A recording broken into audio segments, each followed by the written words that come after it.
हर 60 second में cyber criminals India में 1.5 लाख लूट लेते हैं और अक्सर लोगों को जब तक पता चलता है तब तक देर हो चुकी होती है। 2024 में इंडिया में साल के सिर्फ पहले 9 महीनों में ही 11,000 करोड़ से ज्यादा का ऑनलाइन फ्रॉड हो चुका है और ये सिर्फ रिपोर्टेड केसेस हैं। सोचो कितने लोग तो शर्म या डर के मारे पुलिस के पास जाते ही नहीं है। हर दिन हजारों लोग इंडिया में अपनी सैलरी, सेविंग्स और पर्सनल डिटेल्स खो रहे हैं और ये सब कुछ सिर्फ एक गलती की वजह से हो जाता है। आपको लगता है सिर्फ गरीब या अनएजुकेटेड लोग ही फंस रहे हैं? गलत। यहाँ students, working professionals, IT employees, हर कोई इनका शिकार बन रहा है। चलिए देखते हैं आप क्या करते हो। आप सुबह उठते ही सबसे पहले क्या चेक करते हो? व्हाट्सएप, बैंकिंग ऐप या कोई सोशल मीडिया नोटिफिकेशन। सोचो आपका फोन अनलॉक होता है और एक मैसेज आता है कि आपके अकाउंट से 50,000 निकाले गए हैं। आप होश उड़ा देने वाली स्पीड से फोन टैप करने लगते हो पर कुछ समझ नहीं आता। ना OTP शेयर किया, ना फ्रॉड कॉल आई, तो पैसे गए कैसे? या एक और कॉमन सिचुएशन की बात करें, आप Amazon या Flipkart से शॉपिंग कर रहे हो,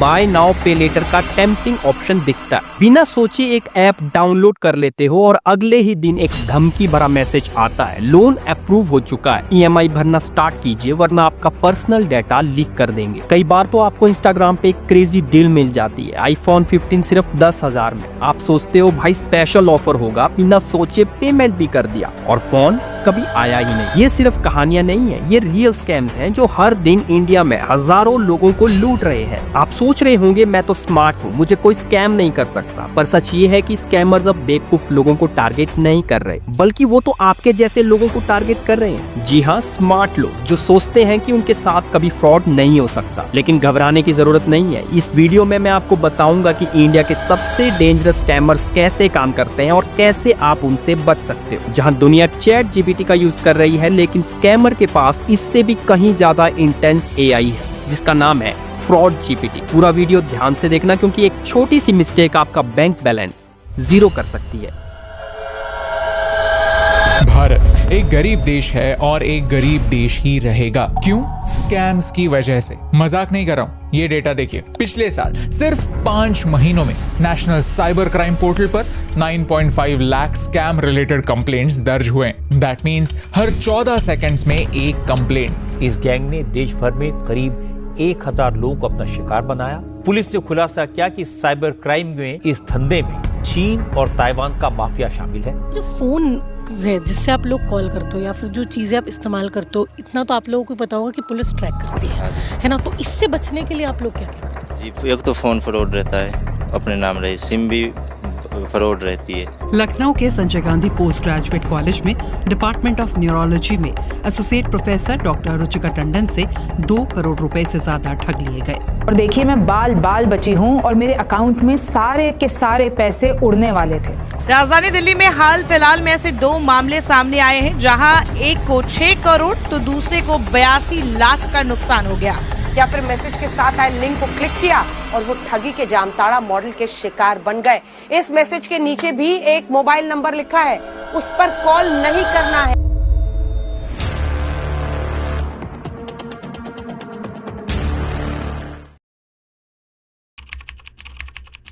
साइबर स्कैम कोई छोटी मोटी चोरी नहीं होती, ये एक पूरा बिजनेस है और किसी भी डिजिटल स्कैम को करने के लिए 3 बेसिक टूल्स की नीड होती है। पहला डाटा कलेक्शन, दूसरा एक सिम कार्ड चाहिए जिससे वो कॉल कर सकते हैं और तीसरा एक ऐसा डिवाइस जिससे वो इंटरनेट कनेक्ट कर सके। ये मोबाइल या कंप्यूटर कुछ भी हो सकता है। साइबर क्राइम सिर्फ एक अकेला इंसान नहीं करता, बल्कि जिस हिसाब से आजकल डिजिटल स्कैम्स हो रहे हैं उस हिसाब से तो एक छोटी सी टीम भी ये काम नहीं कर सकती, बल्कि ये बिजनेस इतना बड़ा है कि साइबर क्राइम का पूरा बिजनेस एक पिरामिड स्ट्रक्चर पर काम करता है। जैसे सबसे ऊपर कुछ बड़े प्लेयर्स हैं जो फेक डाटा कलेक्शन और फेक सिम कार्ड्स डिस्ट्रीब्यूट करते हैं। फिर बीच के लेवल्स में छोटे छोटे ग्रुप्स इस डिस्ट्रीब्यूशन को लोअर लेवल तक पहुंचाते हैं। एक छोटी सी गलती तो आपने भी कई बार की होगी। आप किसी भी फोटोकॉपी शॉप पर जाते हैं जहां पर आप ईमेल्स या व्हाट्सएप के थ्रू अपने डॉक्यूमेंट्स प्रिंट करवाने के लिए शेयर करते हो। आपके प्रिंट्स निकल जाते हैं और आप वहां से चले जाते हो, लेकिन जो सॉफ्ट कॉपीज आपने शेयर की थी वो डाटा उस शॉप में सेव रहता है। इसमें जिसमें आपका आधार कार्ड, पैन कार्ड और कोई भी कॉन्फिडेंशियल डेटा हो सकता है जो बाद में पिरामिड के टॉप कलेक्टर्स पैसा देकर खरीद लेते हैं। मतलब कोई भी आपका डेटा चोरी नहीं कर रहा है, बस आप ही अपने डेटा की वैल्यू नहीं समझते। ये डेटा फिर डार्क वेब या टेलीग्राम में बेचा जाता है और जो स्कैमर्स फील्ड में काम करते हैं वो इस डेटा को खरीदते हैं। जब तक हमारा पैसा रिकवर करने की कोशिश होती है तब तक ये स्कैमर्स पैसे को Amazon gift cards, international credit cards के बिल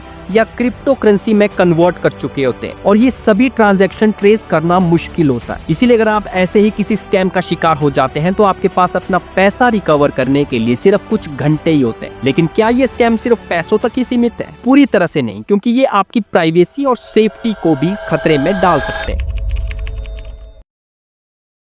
आजकल कुछ ऐसे स्कैम्स हो रहे हैं जैसे job and work from home. इसमें व्हाट्सएप, टेलीग्राम और ईमेल के थ्रू फेक जॉब ऑफर्स आते हैं। जैसे अगर महीने के 50,000 कमाने हैं तो सिर्फ 500 रुपए की रजिस्ट्रेशन फीस देनी है, फिर उसके बाद आपको घर बैठे ही काम करना है। कुछ लोग तो fake loan and investment app के चक्कर में अपनी जान तक गंवा देते हैं। कुछ ऐप्स इंस्टेंट लोन देने की बात करती है जहां पर इंटरेस्ट रेट इतना ज्यादा होता है कि लोन को पूरा करना बहुत मुश्किल हो जाता है। जैसे लोन तो 10,000 का होगा लेकिन इंटरेस्ट रेट इतना ज्यादा होता है कि लास्ट में 50,000 देकर आपका लोन अकाउंट बंद किया जाता है और इतना ह्यूज इंटरेस्ट रेट विक्टिम को देना ही पड़ता है, नहीं तो उसकी पर्सनल इंफॉर्मेशन, इमेजेस और वीडियोस को एडिट करके उनके सोशल मीडिया पर या व्हाट्सएप पर लोगों के साथ शेयर किया जाता है और इस वजह से बहुत बार लोग पीयर प्रेशर में आकर अपनी जान गंवा देते हैं। और कुछ केसेस में तो स्कैमर्स बैंक ऑफिशियल बनकर ही आपसे ओटीपी मांग लेते हैं। हालांकि आज हम में से बहुत से लोग ऐसे फ्रॉड्स के बारे में जानते हैं, लेकिन यकीन मानिए आज भी बहुत से लोग ऐसे फ्रॉड्स का शिकार हो रहे हैं। और इसी तरह का एक एडवांस वर्जन आ गया है क्यूआर स्कैनिंग का। आज हमें अगर किसी रेस्टोरेंट में कुछ ऑर्डर करना है तो उसके लिए क्यूआर कोड होते हैं, होटल्स में रूम्स के लिए क्यूआर कोड होते हैं, कहीं अपनी कार पार्क करनी है तो क्यूआर कोड होते हैं और स्कैमर्स इन क्यूआर कोड्स को टेम्पर करके कुछ भी ब्लोट या वायरस आपके फोन में डाल देते हैं। अब वो चाहे तो आपके फोन पर रिमोट एक्सेस भी ले सकते हैं। ये तो चोरी से रिमोट एक्सेस करने की बात है, लेकिन कई बार बहुत से लोग अपने आप ही इन साइबर क्रिमिनल्स को अपनी डिवाइस का रिमोट एक्सेस दे देते हैं। स्कैमर्स खुद को माइक्रोसॉफ्ट, गूगल या बैंक्स का एम्प्लॉय बताते हैं और धोखे से रिमोट एक्सेस वाली ऐप को इंस्टॉल करवा लेते हैं। इसमें विक्टिम को बताया जाता है कि उनका बैंक अकाउंट फ्रीज हो गया है और उसके लिए उन्हें उनकी डिवाइस का रिमोट एक्सेस चाहिए होगा। और एक बार आपके मोबाइल या कंप्यूटर का रिमोट एक्सेस इनके पास चले गया तो आपकी डिवाइस पर मौजूद कोई भी फाइल ये देख सकते हैं और अपने पास सेव भी कर सकते हैं। ये स्कैम तो कुछ भी नहीं है। एक ऐसे स्कैम के बारे में बात करते हैं जिसमें वेल एजुकेटेड लोग स्कैमर के जाल में ऐसे फंस जाते हैं कि विक्टिम मजबूर हो जाते हैं कि जो स्कैमर उनसे करने के लिए बोलते हैं विक्टिम्स वही करते हैं और इस ड्रामे स्कैम का नाम डिजिटल अरेस्ट होता है। चलिए एक ऐसे ही डिजिटल अरेस्ट की वारदात पर बात करते हैं ताकि आपको समझ आ सके कि इस तरह का डिजिटल स्कैम कितना खतरनाक होता है। एक नॉर्मल सुबह थी। एसपी ओसवाल जो कि एक बड़े इंडियन इंडस्ट्रियलिस्ट हैं, वो अपने ऑफिस में बैठे थे। तभी उन्हें एक कॉल आती। फोन पर एक सीबीआई ऑफिसर उनसे बात करता है और बताता है कि उनके खिलाफ एक मनी लॉन्ड्रिंग की इन्वेस्टिगेशन चल रही है। ओसवाल एकदम शॉक थे। फोन पे जो आवाज थी वो बिल्कुल अथॉरिटेटिव लग रही थी। ऑफिसर ने कहा कि उनके नाम से एक पार्सल इंटरसेप्ट किया गया है जिसमें मल्टीपल पासपोर्ट्स और एटीएम कार्ड्स मिले हैं। ये फेमा और मनी लॉन्ड्रिंग एक्ट के अंडर एक सीरियस ऑफेंस है। अगर वो कोऑपरेट नहीं करेंगे तो सेम डे उनके खिलाफ अरेस्ट वारंट इशू हो जाएगा। दो लोग सीबीआई ऑफिसर बनकर एसपी ओसवाल का केस हैंडल कर रहे थे और कुछ ही घंटों में एसपी ओसवाल अब एक ऑनलाइन सुप्रीम कोर्ट हियरिंग का हिस्सा भी बन चुके थे। स्काइप पर एक वीडियो कॉल चल रही थी। स्क्रीन पर चीफ जस्टिस ऑफ इंडिया का कोर्ट दिखाई दे रहा था। उन्होंने कहा आपको फौरन अपने अकाउंट से पूरा अमाउंट आरबीआई के कुछ स्पेशल अकाउंट्स में ट्रांसफर करना होगा और ये पूरा अमाउंट सुप्रीम कोर्ट के पास फ्रीज रहेगा। ओसवाल के पास सोचने का वक्त ही नहीं था। Supreme court, CBI, legal threats, ये सब कुछ इतना रियल लग रहा था कि उन्होंने बिना सोचे समझे पूरा 7 करोड़ ट्रांसफर भी कर लिया। बाद में थोड़ा रिलैक्स होने के बाद जब उन्हें लगा कि उनके साथ फ्रॉड हुआ है तब उन्होंने साइबर क्राइम इन्वेस्टिगेशन में अपनी रिपोर्ट लिखाई। सोचिए इतने बड़े इंडस्ट्रियलिस्ट जो वर्धमान टेक्सटाइल के चेयरमैन हैं वो भी पैनिक हो गए और सच और झूठ में फर्क नहीं कर पाए। एसपी ओसवाल की स्टोरी में जो भी हुआ वो एक डिजिटल अरेस्ट का स्कैम था। इस तरह के फ्रॉड्स आजकल इतने बढ़ चुके हैं कि लोग बेकसूर होने के बावजूद कुछ ही घंटों में अपने आप को दोषी समझने लगते हैं। कई बार तो डिजिटल अरेस्ट का फ्रॉड इतना इंटेंस होता है कि 4 से 5 दिन तक लोग वही करते हैं जो स्कैमर इनसे करवाते हैं और ये स्कैमर्स भी इतने स्मार्ट होते हैं कि टाइम के साथ साथ नए नए तरीके ढूंढते रहते हैं।